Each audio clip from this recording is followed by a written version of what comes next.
আসসালামু আলাইকুম। Income tax return submission helpline BD YouTube চ্যানেলের পক্ষ থেকে সকলকে স্বাগত জানাচ্ছি। আমরা একটু বিরতির পর আমাদের আজকে চতুর্থ পর্ব আপলোড করছি। আমাদের আজকের পর্বের আলোচ্য বিষয় ইনকাম ফ্রম বিজনেস বা ব্যবসা থেকে আয়। আমরা আমাদের আগের যে পর্বগুলো ছিল, প্রথম পর্বে আমরা একদম রিটার্ন সিস্টেমের বেসিক কিছু বিষয় নিয়ে আলোচনা করেছি। এর পরের পর্বে আমরা সরকারি চাকরিজীবীদের আয়ের ইনপুট দেওয়া নিয়ে আলোচনা করেছি এবং তারপরের পর্বে বেসরকারি চাকরিজীবীদের ইনপুট দেওয়া নিয়ে আলোচনা করেছি। আজকে আমরা আমাদের ইনকাম ট্যাক্স আইনের একটা গুরুত্বপূর্ণ আয়, যেটাকে আমরা বলে থাকি ব্যবসা হইতে আয়, এই বিষয়গুলো নিয়ে আমরা আজকে আলোচনা করব। আমাদের ব্যবসা থেকে আয় আয়কর আইন 2023-এর ধারা 45 থেকে ধারা 56 পর্যন্ত আলোচনা করা হয়েছে। তো আমি জাস্ট ইনকাম ট্যাক্স এই রিটার্ন সিস্টেমে কিভাবে আপনি ব্যবসায়ী হয়ে থাকলে সেই আপনার ব্যবসা আয়ের ইনপুটগুলো কিভাবে দিবেন সেটা আমরা এখানে আলোচনা করব। আমাদের চ্যানেলটিতে সাবস্ক্রাইব করার অনুরোধ করছি আবারও সকলকে। আমরা আর কথা না বাড়িয়ে আমাদের ভিডিওতে চলে যাই। আমরা দেখতে পাচ্ছি আমাদের ই রিটার্ন সিস্টেমে আমরা লগ ইন অবস্থায় আছি। এই লগ ইন অবস্থায় থাকা অবস্থায় আপনি রেগুলার ই রিটার্ন থেকে ডান পাশে দেখবেন হেডস অফ ইনকাম। এই পেজের আরও বিস্তারিত যে আলোচনা সেটা কিন্তু আমাদের প্রথম পর্বে আলোচনা করা হয়েছে, আমরা কিন্তু স্ক্রিনে লিঙ্কটা দিয়ে দিচ্ছি। হেডস অফ ইনকামের ভিতরে ইনকাম ফ্রম বিজনেস, আপনার এই যখন ব্যবসা আয় থাকবে আপনি এখানে ক্লিক করবেন। আপনার ব্যবসা আয় না থাকলে অন্য কোনো আয় থাকলে সেই অনুযায়ী আপনি ক্লিক করবেন, কিন্তু যেহেতু আজকে আমরা ব্যবসায় আলোচনা করছি আমাদেরকে অবশ্যই ব্যবসায় সিলেক্ট করতে হবে। এর পরবর্তীতে আমরা সেভ অ্যান্ড কন্টিনিউ দিয়ে পরবর্তী পেজে চলে যাব। এই বিষয়েরও বিস্তারিত আমরা প্রথম পর্বে আলোচনা করেছি। আমাদের ডেসক্রিপশন এবং লিঙ্কে কমেন্টে আমরা লিঙ্কটা দিয়ে দিব, আপনারা দেখে নেবেন। আমরা পরবর্তী পেজে চলে যাচ্ছি। পরবর্তী পেজে গিয়ে এখানে দেখুন ইনকাম ফ্রম বিজনেস। আপনি যেহেতু প্রথম পেজে এটা সিলেক্ট করেছেন, সেই ইনকাম ফ্রম বিজনেসটা কিন্তু এখানে চলে এসেছে। ইনকাম ফ্রম বিজনেস ক্যাটাগরি, আসলে ব্যবসা আয়ের বিভিন্ন ধরন আছে, সেই বিষয়গুলো এখানে ক্যাটাগরি ওয়াইজ এই রিটার্ন সিস্টেমে ভাগ করা হয়েছে। আমরা ক্যাটাগরিগুলো দেখি। প্রথম ক্যাটাগরি হচ্ছে regular business and professional income. Regular business and professional income, আসলে রেগুলার বিজনেস বলতে সাধারণ ব্যবসা, যেমন আপনার মুদি দোকানের ব্যবসা থাকতে পারে, বইয়ের দোকানের ব্যবসা থাকতে পারে, আপনার জুতার শোরুম থাকতে পারে, আপনার জুয়েলারি ব্যবসা থাকতে পারে, এরকম বিভিন্ন ধরনের ব্যবসা থাকতে পারে। সেক্ষেত্রে দেখা যাচ্ছে ব্যবসা করার জন্য একটা নির্দিষ্ট পরিমাণ বড় একটা পুঁজি আপনার প্রয়োজন হচ্ছে। সেই পুঁজির এগেইনস্টে আপনি ব্যবসা আয়টা ক্যালকুলেট করবেন। আবার আপনার প্রফেশনাল কাম, যেমন আপনি ডাক্তার, লয়ার, ইঞ্জিনিয়ার বা আপনি ফ্রিল্যান্সার, কনসালটেন্ট, এই সকল ক্ষেত্রে দেখা যাচ্ছে যে আপনার মূল পুঁজি হচ্ছে আপনার স্কিল, আপনার মেধা। তো এর পাশাপাশি আপনার আনুষঙ্গিক আরো কিছু জিনিস লাগতে পারে, যেমন একজন ডাক্তারের ক্ষেত্রে একটা চেম্বার লাগতে পারে, একজন ডাক্তারের ক্ষেত্রে তার সহকারী লাগতে পারে, একজন লয়ারের ক্ষেত্রে সহকারী লাগতে পারে, একজন ফ্রিল্যান্সারের ক্ষেত্রে একটা ভালো ডিভাইস প্রয়োজন হতে পারে, এগুলো তার পুঁজির আওতাভুক্ত হতে পারে। এরপরে আছে business or profession subject to minimum tax. আমি এই বিষয়টা মিনিমাম ট্যাক্সের বিষয়টা কিছুক্ষণ পরে আলোচনা করছি। এরপরে দেখুন টোবাকো বিজনেস, অর্থাৎ তামাকের ব্যবসা। যারা এটাকে কেন আলাদা ক্যাটাগরিতে ফেলা হয়েছে, সাধারণত যারা এরকম সিগারেট, জর্দা, তামাক এই ধরনের ব্যবসা যাদের আয় রয়েছে, সেক্ষেত্রে আমাদের অর্থ আইন 2024-এর তফসিল 3-এ কিন্তু বলা আছে তাদের ক্ষেত্রে ট্যাক্স রেটটা ভিন্ন। অর্থাৎ স্বাভাবিক ব্যক্তি করদাতাদের ক্ষেত্রে যেমন ট্যাক্স রেট আপনার হচ্ছে এই যেমন স্ল্যাবটা ফলো করা হয়, কোম্পানি নহে সিগারেট, বিড়ি, জর্দা, গুড় সহ সকল প্রকার তামাকজাত পণ্য প্রস্তুতকারক এরূপ করদাতার ব্যবসা আয় উক্ত অর্জিত আয়ের উপর প্রযোজ্য করা হবে উক্ত আয়ের 45%। অর্থাৎ মানে আপনি ধরুন তামাক ব্যবসা থেকে আপনি 40 লক্ষ টাকা আয় করেছেন, আপনার ট্যাক্স কিন্তু 40 লক্ষ টাকা ওই স্ল্যাব অনুযায়ী হবে না, আপনার ট্যাক্স হবে আপনার 40 লক্ষ টাকায় 45%। অর্থাৎ একটা বড় অ্যামাউন্টের ট্যাক্স কিন্তু আপনার চলে আসতেছে।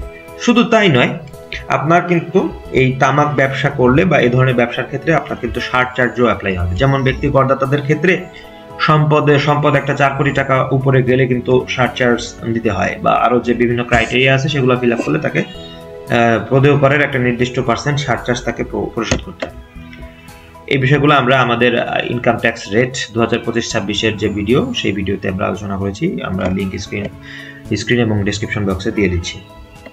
যারা সিগারেট, বিড়ি, জর্দা, গুল সহ বিভিন্ন তামাক পণ্য প্রস্তুতকারক, এইরকম ক্ষেত্রে আপনাদের যে আয়, আমি যে 40 লক্ষ টাকা বলেছি, সেই 40 লক্ষ টাকার উপরে কিন্তু অতিরিক্ত 2.5% অর্থাৎ 2.5% হারে সারচার্জ অ্যাপ্লাই হবে।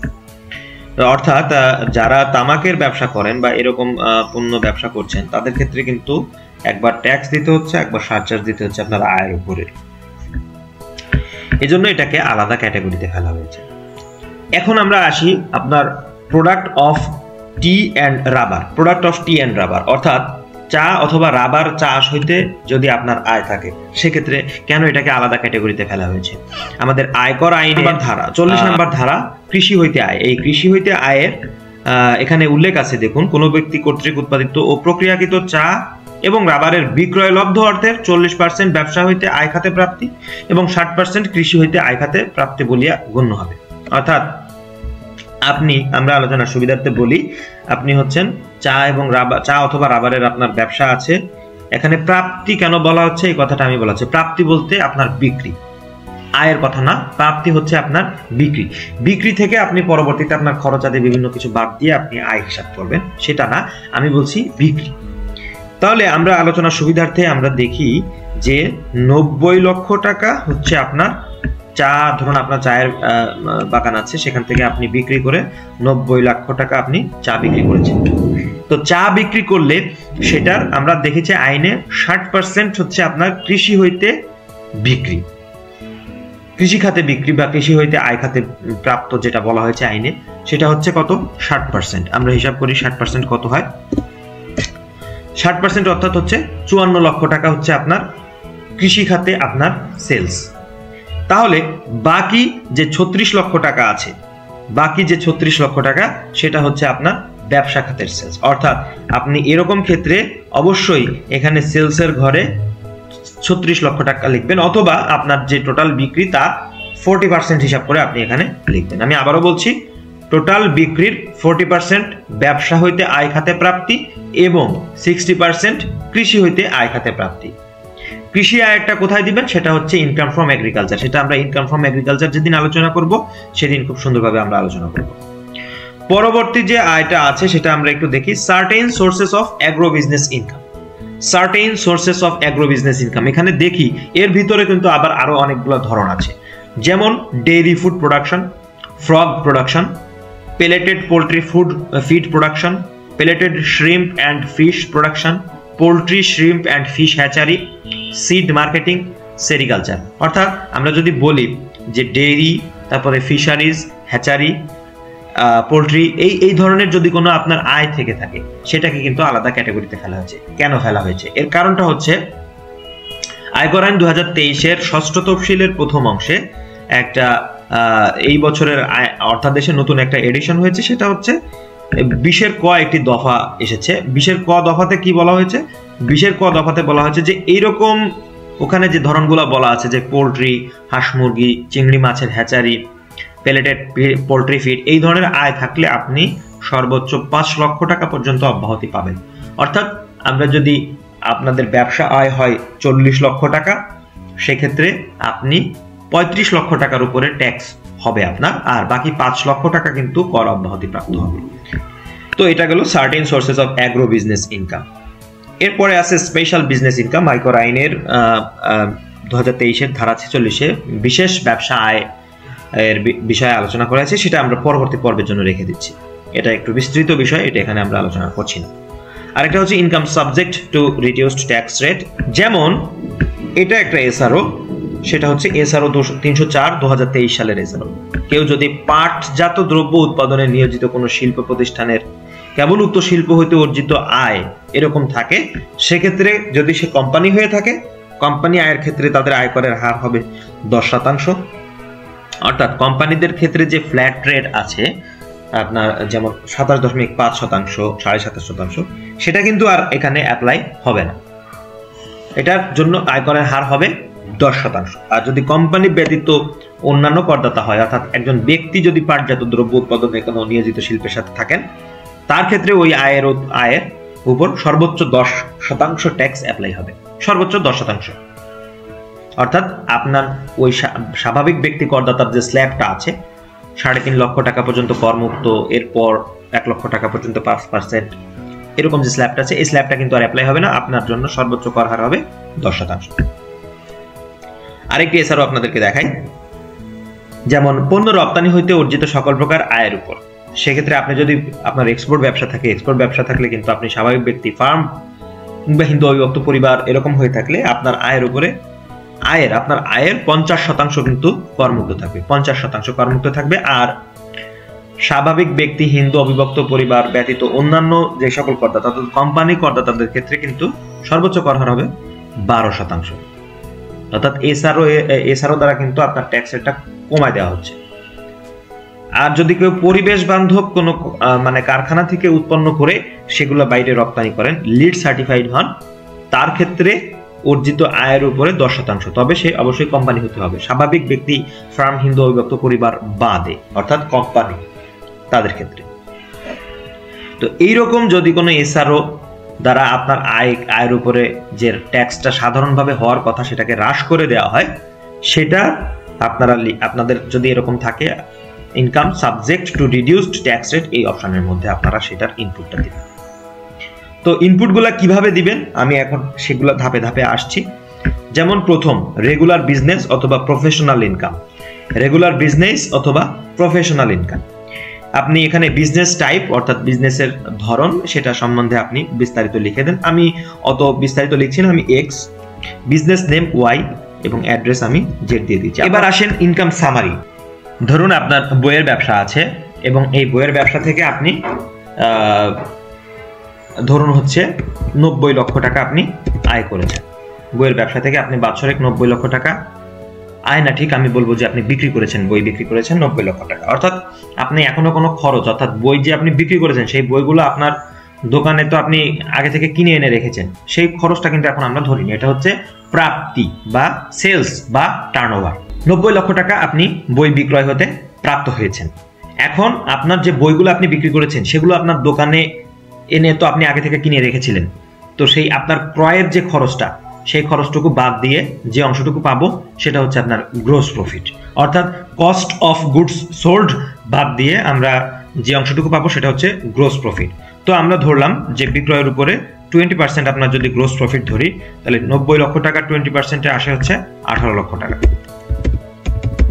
18 লক্ষ টাকা হচ্ছে আপনার গ্রোস প্রফিট। অর্থাৎ বাকি 72 লক্ষ টাকা কিন্তু আপনার কস্ট অফ গুডস সোল্ড বা বই বিক্রয় যেগুলো করেছেন সেগুলোর ক্রয় মূল্য। এর পাশাপাশি আরো খরচ, যেমন আপনার যে বইয়ের ব্যবসা সেই দোকানে আপনার 2 জন কর্মচারী আছে, তারপর আপনার আপনার দোকানের বিদ্যুৎ বিল আছে, তারপর আপনার দোকানের মেরামত খরচ থাকতে পারে বিভিন্ন রকম। আপনি অথবা আপনি বইয়ের দোকানের ক্ষেত্রে লোন নিয়েছিলেন, সেই লোনের সুদ পরিশোধ করেছেন। তো এরকম যে বিভিন্ন খরচ আছে সেই খরচগুলো আপনি এখানে উল্লেখ করবেন। এখানে একটা বিষয় উল্লেখ্য যে যদি এরকম কোনো খাতাপত্র আমি সংরক্ষণ না করি সেক্ষেত্রে আমি সর্বোচ্চ 1/3 খরচ দাবি করতে পারি। যদি খাতাপত্র না থাকে তাহলে আমি 1/3 6 লক্ষ টাকা খরচ এখানে লিখে দিলাম। সেক্ষেত্রে আমার নেট প্রফিট হচ্ছে 12 লক্ষ টাকা। নেট প্রফিট হচ্ছে 12 লক্ষ টাকা। এবার আমরা একটু উপরে যেয়ে দেখি পাশে মেইনটেইন বুকস অফ অ্যাকাউন্টস। আপনি যদি বুকস অফ অ্যাকাউন্টস মেইনটেইন না করে থাকেন সেক্ষেত্রে নো দিবেন, আর যদি ইয়েস দেন তাহলে দেখবেন এখানে কিন্তু ব্যালেন্স শিটের একটা অংশ চলে আসবে। এই ব্যালেন্স শিট অংশটা আমরা নেক্সট পর্বের জন্য রেখে দিচ্ছি যে আপনি কিভাবে আপনার ব্যালেন্স শিটটা এখানে সঠিকভাবে লিখবেন। তো যেহেতু আমি 1/3 খরচ দেখিয়েছি, আমার কোনো বুকস অফ অ্যাকাউন্টস নেই, এটা আমি নো সিলেক্ট করব। তো এটা হচ্ছে আমার একটা রেগুলার বিজনেস বা প্রফেশনাল ইনকামের একটা কি বলবো আমি এটাকে, যে আমার ইনকামের সামারি আমি প্রস্তুত করলাম। এটা আমি সেভড ড্রাফট দিয়ে দিলাম। তো সেভ ড্রাফট দেওয়ার পরে আমি ট্যাক্স এন্ড পেমেন্ট পেজে গেলে আমি দেখতে পাবো এখানে দেখুন ইনকাম ফ্রম বিজনেস 12 লক্ষ টাকা। এই 12 লক্ষ টাকার উপরে আমার ট্যাক্স 97,500 টাকা এখানে চলে এসছে। আচ্ছা, আমরা আবার ইনকাম পেজে ব্যাক করি। তো আমরা দেখলাম যে একটা সাধারণ ব্যবসায়ের ক্ষেত্রে কিভাবে আমরা ইনপুট দিই। এবার আমরা চলে যাই টোবাকো বিজনেস। টোবাকো বিজনেসের ক্ষেত্রে আমি আগের মতো ইনপুট দিয়ে দিচ্ছি, এখানে জাস্ট র্যান্ডম কিছু ইনপুট দিচ্ছি। আচ্ছা, এখানেও আমি ধরলাম আমার বিক্রি হচ্ছে, এখানেও আমি ধরলাম আমার বিক্রি 90 লক্ষ টাকা। আমি গ্রোস প্রফিট হিসাব করে আমি 60 লক্ষ টাকা। এবং আমার administrative expense books of accounts এর অনুপস্থিতিতে আমি সর্বোচ্চ 1/3 অর্থাৎ 20 লক্ষ টাকা আমি দাবি করলাম, অর্থাৎ আমার নেট প্রফিট হচ্ছে 40 লক্ষ টাকা। তাহলে সেভ ড্রাফট আমি দিলাম। এবার আমি ট্যাক্স এন্ড পেমেন্ট পেজে যদি যাই তাহলে দেখবো আমার ইনকাম ট্যাক্স এর ক্যালকুলেশনটা। দেখুন 40 লক্ষ টাকা, এর উপরে কিন্তু ট্যাক্স আসছে 25,65,000 টাকা। আমি কিন্তু বলেছিলাম যদি আপনার তামাক, সিগারেট, গুল, জর্দা এই ধরনের ব্যবসা থেকে আয় থাকে সেক্ষেত্রে কিন্তু আপনার আয়ের 45% ট্যাক্স দিতে হবে আপনাকে, 45%। তাহলে 40 লক্ষ টাকার 45% হচ্ছে 25,65,000 টাকা। আপনি নিচে দেখবেন যে এটার জন্য আপনার কিন্তু সারচার্জও যোগ হয়ে গেছে। দেখুন টোবাকো সারচার্জ অর্থাৎ 1 লক্ষ টাকা, অর্থাৎ 40 লক্ষ টাকার 2.5% হারে আপনার সারচার্জ অ্যাপ্লাই হয়ে গিয়েছে। তাহলে আপনার মোট 25,65,000 এবং ওই 1 লক্ষ টাকা 26,65,000 টাকা কিন্তু আপনাকে পরিশোধ করতে হবে। আবার আমরা ইনকাম পেজে চলে যাই। এবার আমরা দেখি product of tea or rubber. এটা আর আমরা অত বিস্তারিত আলোচনা করছি না, আমরা আলোচনার সময় বলেছি যে এখানের ইনপুট কাইন্ড অফ সেম। তবে আমি যেটা বলেছিলাম যে আপনি যদি চা এবং অথবা রাবারের ব্যবসা আপনার থাকে সেক্ষেত্রে আপনি কিভাবে মানে আপনি ইনপুটগুলো দিবেন। যেমন বিক্রি, আমি বলেছিলাম যে আপনার চা থেকে যদি বিক্রি 90 লক্ষ টাকা হয় তো 90 লক্ষ টাকার যে 60% সেটা হচ্ছে কৃষি খাতে বিক্রি এবং বাকি 36 লক্ষ টাকা কিন্তু আপনার ব্যবসা খাতে বিক্রি। অর্থাৎ আপনি এই বিক্রির ঘরে অবশ্যই 36 লক্ষ টাকাই লিখবেন। এই 36 লক্ষ টাকার উপরে আপনি গ্রোস প্রফিট, তারপরে আপনার খরচ হিসাব করে নেট প্রফিটটা ক্যালকুলেট করবেন। আচ্ছা, এরপরে আছে হচ্ছে certain sources of agro business income. তো আমি ধরলাম যে আমার ডেইরি ফুড প্রোডাকশন আছে, তাহলে আমি এখানে এ লিখলাম এবং এখানে বি লিখে দিলাম।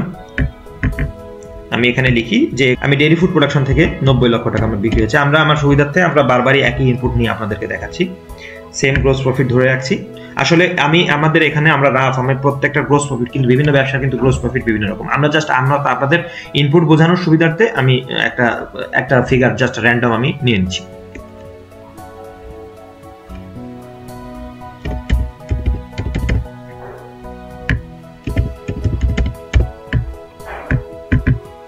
এবার আমি ট্যাক্স এন্ড পেমেন্ট পেজে চলে যাব আপনাদেরকে এর আউটকামটা দেখাতে।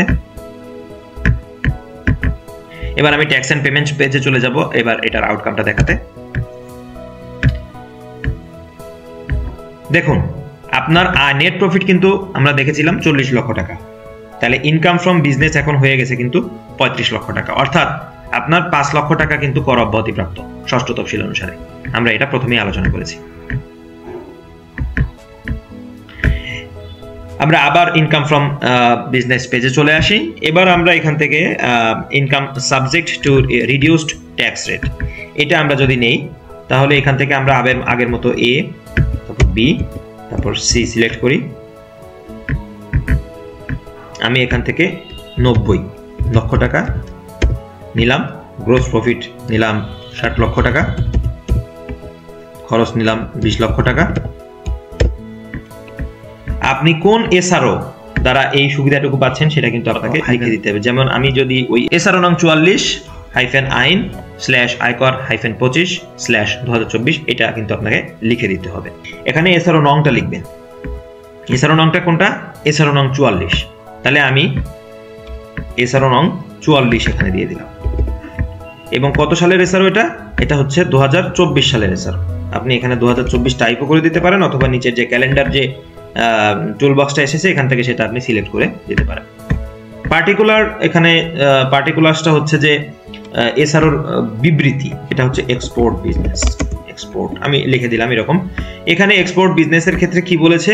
স্বাভাবিক ব্যক্তি করদাতাদের ক্ষেত্রে অর্জিত আয়ের 50% আপনার করমুক্ত থাকবে, আর স্বাভাবিক ব্যক্তি, ফার্ম, হিন্দু অবিভক্ত পরিবার ব্যতীত অন্যান্য করদাতাদের ক্ষেত্রে কর হার 12% হবে। অর্থাৎ আপনি যেহেতু স্বাভাবিক ব্যক্তি আপনার ক্ষেত্রে কিন্তু ট্যাক্স স্ল্যাবেই ট্যাক্স হবে, তবে 50% ট্যাক্স আপনার 50% আয়ের 50% কর মুক্ত থাকবে।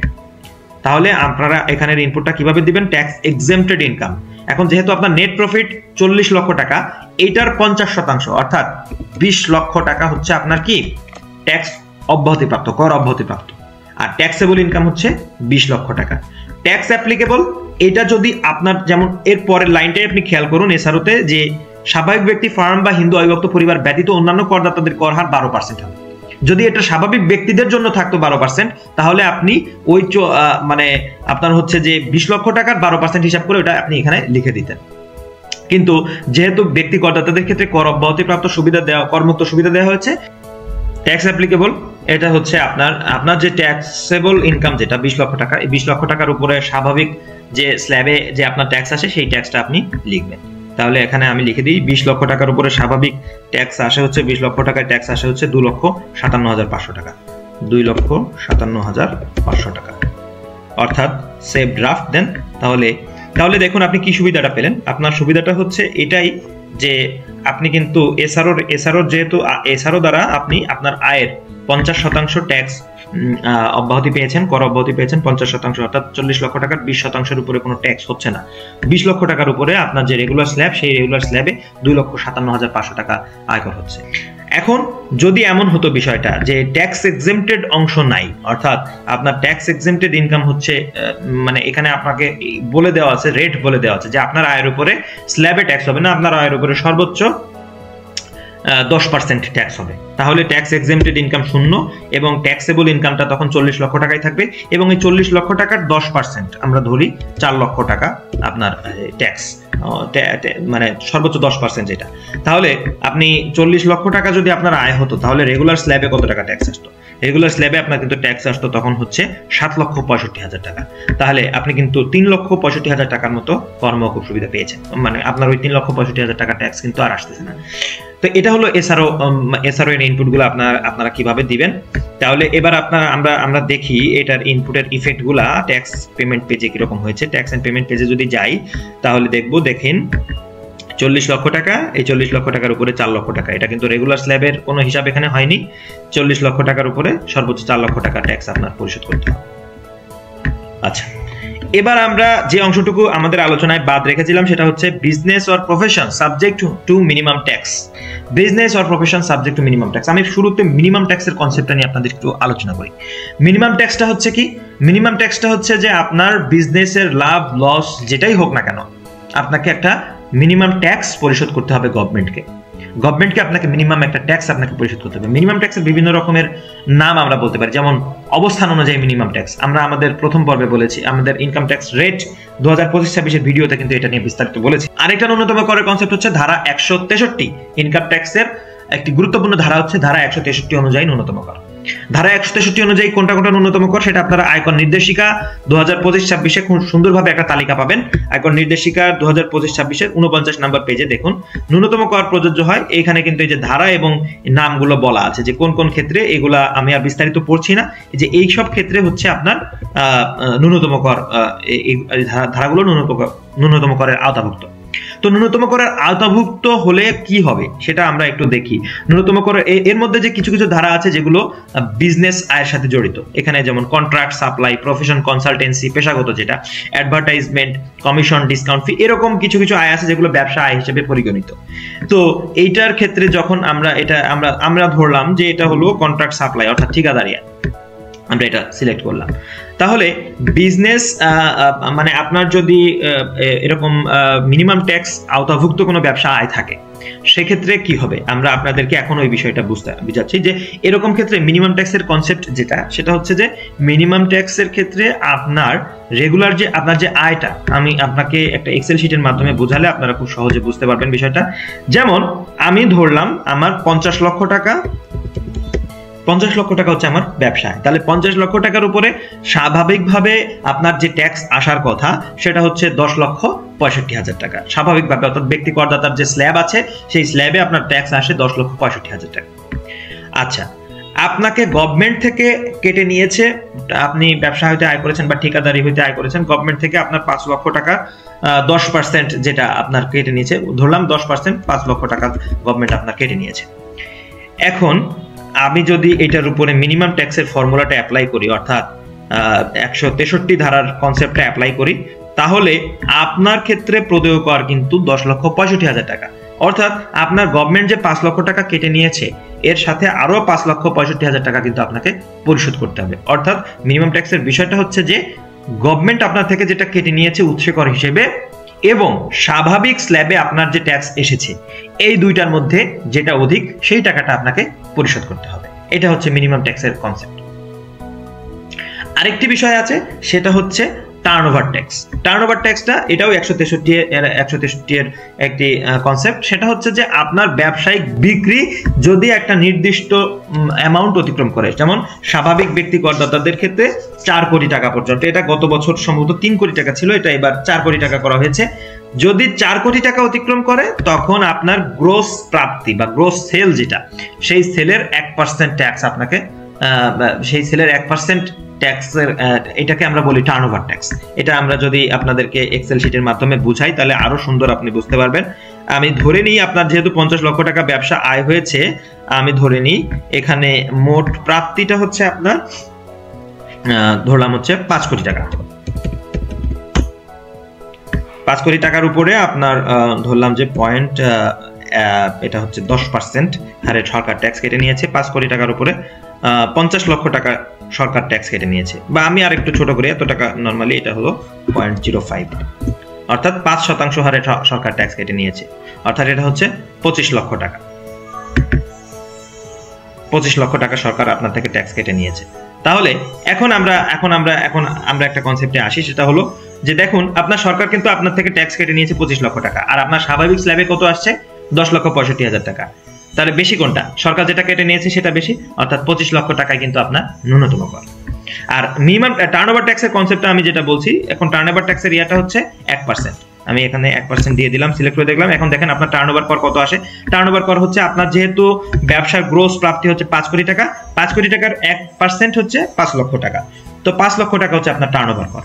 তাহলে আপনার টার্নওভার কর 5 লক্ষ টাকা, আপনার ন্যূনতম কর 25 লক্ষ টাকা, আর স্বাভাবিক ব্যক্তি করদাতায় আপনার ট্যাক্স আসে 10,65,000 টাকা। এই তিনটার মধ্যে যেটা অধিক সেই করটা আপনাকে পরিশোধ করতে হবে, অর্থাৎ 25 লক্ষ টাকা। আর 25 লক্ষ টাকা যেহেতু আপনার সরকার কেটে নিয়েছে, এটা আর আপনার পরিশোধ করতে হচ্ছে না। তাহলে এটা আপনাদের একটু সুন্দর করে বুঝাই দিই দুইটা কনসেপ্ট এক করে, তাহলে কিন্তু আপনারা বুঝতে পারবেন। এখানে আমি বলেছি যে 5 কোটি টাকা, 5 কোটি টাকা আমার গ্রোস প্রফিট হচ্ছে ধরুন 90 লক্ষ টাকা। আমি জেনারেল অ্যাডমিনিস্ট্রেটিভ এক্সপেন্স বাদ দিয়ে হচ্ছে ধরুন আমার 30 লক্ষ টাকা।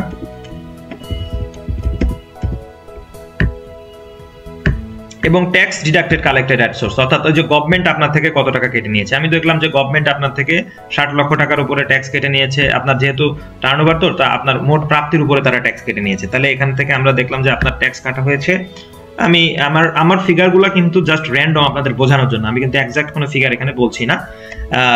ট্যাক্স আপনার ধরুন আপনার ট্যাক্স কাটা হচ্ছে 10 লক্ষ টাকা। এবার আমরা এটা সেভ করি। এবার আমরা ট্যাক্স এন্ড পেমেন্ট পেজে যে আমরা এর ইফেক্টটা একটু দেখি। যেমন আপনার ইনকাম ফ্রম বিজনেস হচ্ছে 60 লক্ষ টাকা। 60 লক্ষ টাকার এই যে দেখুন 13,65,000 টাকা। 60 লক্ষ টাকায় আপনার ন্যূনতম কর, অর্থাৎ 60 লক্ষ টাকায় আপনার হচ্ছে স্বাভাবিক ব্যক্তি স্ল্যাবে ট্যাক্স আসছে হচ্ছে 13,65,000 টাকা। এবার আমরা আসি, দেখেন tax TDS related to section, অর্থাৎ সরকার আপনার যে ট্যাক্সটা কেটে নিয়েছে সেটা হচ্ছে 10 লক্ষ টাকা। এবং আপনার টার্নওভার যে ট্যাক্সটা, অর্থাৎ 5 লক্ষ টাকা, টার্নওভার যে ট্যাক্সটা সেটা কত? 5 লক্ষ টাকা। আপনি খেয়াল করুন আপনার গভর্নমেন্ট যে ট্যাক্সটা কেটে নিয়েছে এবং আপনার টার্নওভারের যে হিসাবটা আছে, এই দুইটার মধ্যে যেটা বড় সেটা 10 লক্ষ টাকা। এবং আলটিমেটলি এই 10 লক্ষ টাকা এবং এই 13,65,000 টাকার মধ্যে আপনার হচ্ছে তুলনা হয়ে যেটা বড় হবে সেই টাকাটা কিন্তু আপনাকে পরিশোধ করতে হবে। অর্থাৎ আপনার কিন্তু মানে আপনার কি বলে এটাকে আমরা যেটা বলি যে আয়কর আইনে ধারা 173-এ আপনাকে আরো অতিরিক্ত 3,65,000 টাকা পরিশোধ করতে হবে, যেহেতু টিডিএস আপনার 13,65,000 টাকা কর্তন আছে। এখন এবারে আপনার গভর্নমেন্ট যে 10 লক্ষ টাকা টিডিএস কেটে নিয়েছে সেটার ক্রেডিট আপনি কোথায় নেবেন? আমরা আগের পর্বগুলোতেও দেখিয়েছি, ট্যাক্সের ক্রেডিট নিতে গেলে আপডেট ট্যাক্স পেমেন্ট স্ট্যাটাসে যেতে হয়। তো আপডেট ট্যাক্স পেমেন্ট স্ট্যাটাসে গিয়ে কিভাবে ট্যাক্সের ক্রেডিটটা নেবেন সেটা আমরা পরবর্তী পর্বে দেখাবো। তো পরবর্তী পর্বে আমরা 3টা বিষয় আলোচনা করবো। একটা বিশেষ ব্যবসায়, একটা হচ্ছে আপনার ব্যালেন্স শিট কিভাবে করবেন, আর একটা হচ্ছে ট্যাক্স পেমেন্ট স্ট্যাটাসটা আপডেট কিভাবে করবেন। এটা অলরেডি আপনারা দেখেছেন। তারপর ব্যবসায়ের ক্ষেত্রে ধারা ওয়াইজ আপনার তো ব্যবসায়ের ক্ষেত্রে একটা নির্দিষ্ট ধারা অনুযায়ী ট্যাক্সটা কাটা হচ্ছে, যেমন ধারা 89 অনুসারে ট্যাক্স কাটা হচ্ছে, ধারা 90 অনুসারে ট্যাক্স কাটা হচ্ছে, ধারা 94 অনুসারে ট্যাক্স কাটা হচ্ছে। এইটা আপনারা কিভাবে আপডেট করবেন সেটা আমরা দেখিয়ে দিই। তো আজকে আমরা এই পর্যন্তই আমাদের আলোচনা রাখছি। আশা করি আপনারা ব্যবসা হইতে আয়ের ইনপুটগুলো কিভাবে দিবেন, কোন কোন আপনার কি ধরনের আয় আছে, কোন ক্যাটাগরিতে পড়ছে, অ্যাগ্রো বিজনেস নাকি ন্যূনতম করের আওতাভুক্ত নাকি এসআরও দ্বারা আছে, সেইগুলো বিষয়গুলো আপনাদের বিস্তারিত আমরা আলোচনা করার চেষ্টা করেছি। তো আজকের আলোচনা আমরা এখানেই শেষ করছি। সবাইকে আবারও ধন্যবাদ। পরবর্তী ভিডিও আপলোড পর্যন্ত আপনাদের সবার সুস্থতা এবং মঙ্গল কামনা করছি। আসসালামু আলাইকুম।